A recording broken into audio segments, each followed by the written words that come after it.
अगर एक WTO member country किसी एक मेंबर कंट्री को ट्रेड में कोई स्पेशल बेनिफिट देता है तो वही बेनिफिट बाकी सब WTO मेंबर कंट्रीज को भी देना होगा।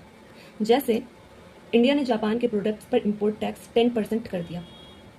अब अगर दोनों WTO के मेंबर्स हैं तो इंडिया सिर्फ जापान को ही फायदा नहीं दे सकता। WTO के रूल्स के हिसाब से बाकी मेंबर्स कंट्रीज को भी वही बेनिफिट देना पड़ेगा अगर कोई वैलिड एक्सेप्शन नहीं है। ठीक है। MFN मतलब सब WTO मेंबर्स के साथ भेदभाव नहीं करना है। ठीक है। दूसरा है नेशनल ट्रीटमेंट प्रिंसिपल, मतलब जब कोई फॉरेन प्रोडक्ट किसी कंट्री के मार्केट में आ जाए तो उसके साथ अपने देश के प्रोडक्ट्स जैसा ही व्यवहार होना चाहिए। जैसे जापान का कार इंडिया में इंपोर्ट हो गया, अब इंडिया उस कार पर एक्स्ट्रा इंटरनल टैक्स या अनफेयर रूल्स नहीं लगा सकता है सिर्फ इसलिए कि वो फॉरेन प्रोडक्ट है, नहीं लगा सकता। इंपोर्टेड और डोमेस्टिक प्रोडक्ट्स के साथ इक्वल ट्रीटमेंट। ठीक है।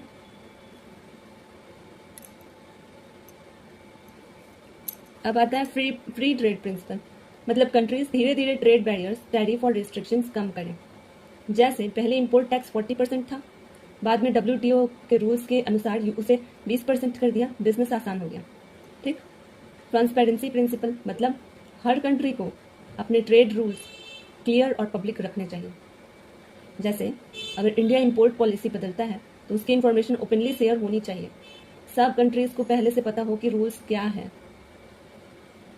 फेयर कंपटीशन, मतलब कोई कंट्री अनफेयर तरीके से कंपटीशन ना करे। जैसे अगर कोई कंट्री अपनी कंपनीज को बहुत ज़्यादा सब्सिडी देकर दूसरे देशों का बिजनेस खराब करे तो WTO इस पर रूल्स लगाता है, सबको फेयर चांस मिलना चाहिए।